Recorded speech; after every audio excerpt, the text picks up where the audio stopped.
Productions Pa Ranjith வழங்கும் பொம்மை நாயகி யோகி பாபுவின் யதார்த்தமான நடிப்பில் வருகிற February 3 முதல் உங்கள் அபிமான திரையரங்குகளில். Experience 10 days of Grand Europe trip for easy EMI of ₹25,000 only with GT Holidays, South India's #1 travel brand.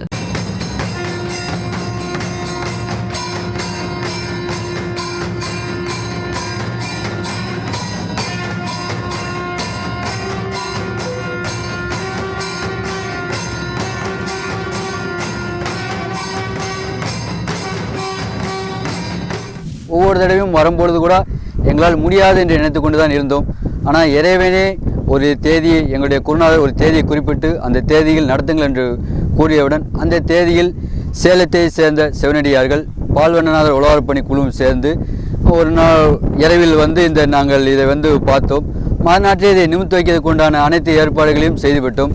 அன்றைக்கு பொழுது பார்த்தீங்கன்னா பயங்கரமான மழை, மறுபடியும் எங்களுக்கு ஒரு சோதனை. இதை நாங்கள் நிமித்து வைக்க முடியாதா என்ற ஒரு கஷ்டமான காலத்தில் தான் இருந்தோம். இருந்தாலும் இறைவனை நினைத்து கொண்டு மழையும் அன்றைக்கு ஃபுல்லாக மழை பெய்து கொண்டிருந்தது. ஒரு ஜேசிபி 5 டக்கர்களை வரவழைத்து அன்றைக்கு பொழுதும் கல் மணல் பல்வேறு இடங்களில் எடுத்துக்கொண்டு நிமித்து வைத்தோம். மறுபடியும் நாங்கள் ஸ்டார்ட் பண்ணும்போது குழி தோண்டியிருந்தோம், பெரிய குழி. அன்றைக்கு மறுபடியும் அந்த மழை பெய்ந்து அந்த குழியில் தண்ணீரும் பெருகிவிட்டது. மறுபடியும் அந்த மழையுடன் கஷ்டத்துடன் மறுபடியும் அந்த லிங்கத்தை நாங்கள் பிரதிஷ்டை செய்து மணல் செங்கல் மறுபடியும் மூடி பயங்கர கஷ்டத்துடன் இந்த இறை வழிபாடை மறுபடியும் தொடங்கினோம். கெட்டி முடிக்கும்போது மணி 12 மணிக்கு நாங்கள் பூஜை பண்ணும்பொழுது மறுபடியும் மிகப்பெரிய மழை. பூஜை பண்ண முடியுமா முடியாத மறுபடியும் ஒரு இறைவன் எங்களை சோதித்தார்கள். மறுபடியும் நாங்கள் சங்கரங்கோயிலிருந்து தார்பாய் வாங்கி கொண்டு மறுபடியும் பூஜை எண்ணெய் காப்பு திருநீர் அபிஷேகம் பயங்கரமாக பண்ணும். காற்று ஊடா அந்த ஊதியை இயற்கையை அழைத்து கொண்டு அந்த ஈரத்தை உறிஞ்சி சிவபெருமானும் நந்தியும் கம்பீர தோற்றத்துடன் எங்களுக்கு காட்சி தந்தவுடன் மன நிம்மதி தந்தது. அன்று பொழுது முடிந்துவிட்டது. அதற்கு அடுத்த பணி நாங்கள் தொடங்கலாம் என்று நினைத்து கொண்டு இருக்கும் பொழுது தினமும் இந்த ஊரில் மழை பெய்து கொண்டே வந்தது. 48 நாட்களாக இந்த இடத்தில் ஜல்லி மணல் கூட அடிக்க முடியாத நிலைமைக்கு எங்கள் இறைவனை சோதனை பண்ணி கொண்டிருந்தால் மறுபடியும் 48 நாள் கழித்து தான் மறுபடியும் ஒரு சின்ன திண்டு கட்டி கொண்டு விட்டோம். இப்போ மறுபடியும் ஒரு பெரிய ஒரு திண்டு கட்டுறதுக்கு எல்லாம் பிளான் பண்ணி கொண்டு வருகிறோம். அதுக்கு இறைவன் அருளால் மிக விரைவில் அந்த திண்டு கட்டி அன்னதானம் ஆரம்பிக்கலாம்னு இருக்கிறோம். மிக மிக கருணையான பேராளன் என்று சொல்லக்கூடியவர் சிவபெருமான். ஆதியும் அந்தமில்லாத அருட்பெருஞ்சோதி என்று சொல்வார்கள். இறைவனுக்கு பிறப்பும் இறப்பும் கிடையாது. ஆதியும் அந்தமும் மற்ற இறைவன் சிவபெருமான். எனவே இந்த உலகத்திலே மண்ணுயிர்கள் உயும் பொருட்டு எண்ணற்ற அருளாசி வழங்கி கொண்டிருக்கூடிய ஆனந்த ஜோதியாக பிரகாசிக்கிறார் சிவபெருமான். கருவிலவந்தநல்லூர் பால்வண்ணநாத சுவாமிக்கு ரொம்ப அருகாமையில் 3 கிலோமீட்டர் தொலைவில் இருக்கிற மிக பழம்பெருமை வாய்ந்த இந்த சென்னிகுளம் ஸ்ரீ வைத்தீஸ்வரன் சுவாமி, அவரை எடுத்து பிரதிஷ்டை இப்போ கூட நினச்சோம்னா எனக்கு உடம்பெல்லாம் புலக்க ஆங்கிதம் அடையுது. அண்ணா சொன்னது போல் அன்னைக்கு மலையோட சுவாமியை எடுத்து பிரதிஷ்டை பண்ணோம். அதெல்லாம் நினச்சி கூட பார்க்க முடியல. முழுக்க அவருடைய ஆசீர்வாதத்தில் தான் அந்த பணிகள் நடந்தது. பஞ்சபூதங்கள் ஆசீர்வாதோட காற்று மழை மின்னல் தான் எங்களுக்கு அன்றைக்கி வெளிச்சமாக இருந்தது. இரவு முழுவதும் அந்த மலையில் இருக்கக்கூடிய மின்னல் வெளிச்சத்தில் தான் அந்த பணியெல்லாம் நடந்தது. கிட்டத்தட்ட இந்த இடத்துல ஒரு 20 அடிக்கு மேலே தோண்டி செஞ்சு பணியெல்லாம் செஞ்சு இது பண்ணி கல்கட்டெல்லாம் கீழே அஸ்திவாரம்லாம் நல்ல முறையில் போட்டு 8 டக்கர் கல் 4 டக்கர் மண் இதெல்லாம் கொண்டு சாமியை பிரதிஷ்டை பண்ணி அன்றைக்கி இரவில் பூஜையெல்லாம் முடித்து பண்ணது எங்களுக்கு மிகப்பெரிய ஒரு ஆசீர்வாதம் கிடைச்சது. நீண்ட காலமாக எங்களுக்கு எங்கள் பரமையில் தாத்தா வழியிலேருந்து எங்களுக்கு சொந்த வீடு கிடையாது. இங்கே உழவார பணி செஞ்சது இந்த சாமி கோயிலுக்கு பழமைமை வாய்ந்த இந்த கோயிலுக்கெல்லாம் வந்ததுக்கப்புறம் இவங்களோட ஆசீர்வாதமாக எங்களுக்கு வீடு கட்டுற ஒரு பாக்கியம் கிடைச்சது. இந்த கார்த்திகை மாதம் சாமியை ஐப்பசி மாதம் எடுத்து பிரதிஷ்டை பண்ணோம். கார்த்திகை மாதத்தில் எங்கள் வீடு கரகப்பிரவேசமும் நடத்தி முடிச்சிருக்கோம் அவங்களுடைய ஆசீர்வாதத்தில். அதுபோக தீராத நோயெல்லாம் தீர்த்து வைக்கக்கூடிய ஒரு வைத்தீஸ்வரனாக சுவாமி இருக்காது. இந்த கோயிலுக்கு நாங்கள் எங்களுடைய கவனத்துக்கு 10 ஆண்டுகள் ஆகிவிட்டது.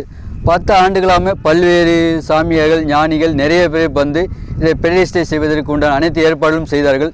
நாங்களும் சென்னையை சேர்ந்த பல்வேறு குழுக்களையும் கூட்டு வந்தோம். ஒவ்வொரு குழுவும் கூட்டு வரும்பொழுது பல்வேறு இன்னல்கள் இடைஞ்சல்கள் காரணங்களால் நிறைவேறாமல் போய்விட்டது.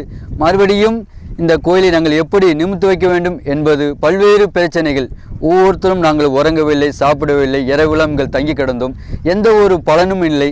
ஒருவேளை இந்த சிவலிங்கத்தை நம்மளால் பிரதிஷ்டை பண்ண முடியாது என்று ஒதுங்கிவிடலாம் என்று நினைத்து கொண்டிருக்கும் வேளையில் கூட மறுபடியும் எங்களை தட்டி எழுப்பினார்கள். மறுபடியும் தட்டி எழுப்பியவுடன் பல்வேறு கஷ்டங்கள். 10 ஆண்டுகளாக சரியாக உறங்கவில்லை. இங்கு கிட்டத்தட்ட ஒரு 3 மாதத்துக்கு முன்னாடி விடால் 500 பேரை கொண்டு திருவாசல் முற்றுகைகள் நடத்தணும். அந்த திருவாசல் முற்றுகைகள் நடத்தின பிறகும் இந்த சாமி அப்படியே தான் இருந்தது. மறுபடியும் நிமித்து வைக்க முடியுமோ வைக்க முடியாதா என்ற ஒரு காரணத்தில் இருக்கும் பொழுது மறுபடியும் இது எங்களால் முடியாது என்று வெளியில் வரும்பொழுது தான் மறுபடியும் நான் பல்வேறு தொழிலதிபரெல்லாம் நான் கூட்டு வந்தேன்.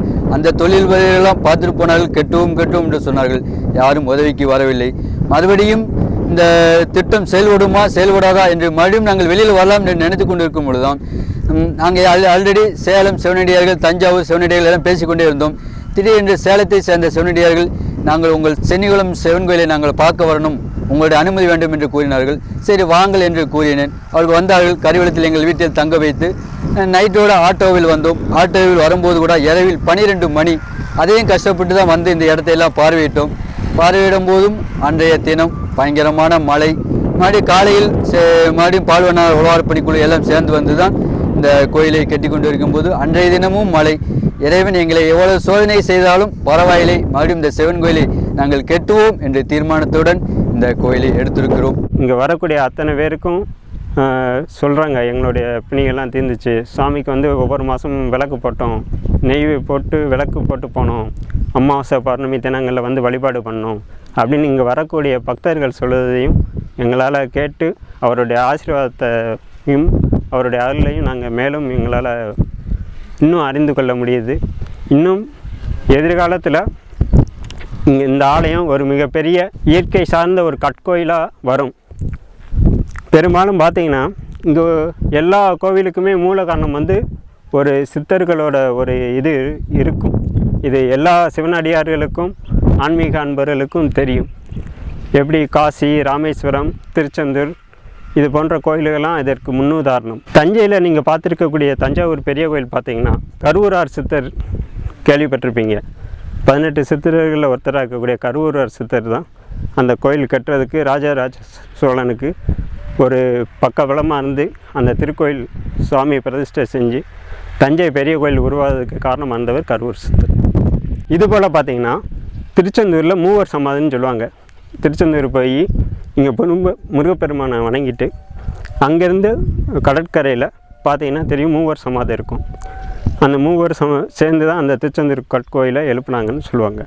வரலாறுக்கு அவங்களுடைய சமாதி கோவிலும் இன்றைக்கும் நீங்கள் போனீங்கன்னா அவங்கள தரிசனம் பண்ணிட்டு வரலாம். அதுபோல் நம்ம சென்னிகுளத்தில் இருக்கக்கூடிய வைத்தீஸ்வரன் சுவாமி கோயிலையும் இங்கேயும் ஒரு சித்தருடைய ஆசீர்வாதத்தோடு இந்த திருப்பணிகள் அனைத்தும் நடைபெற இருக்குது.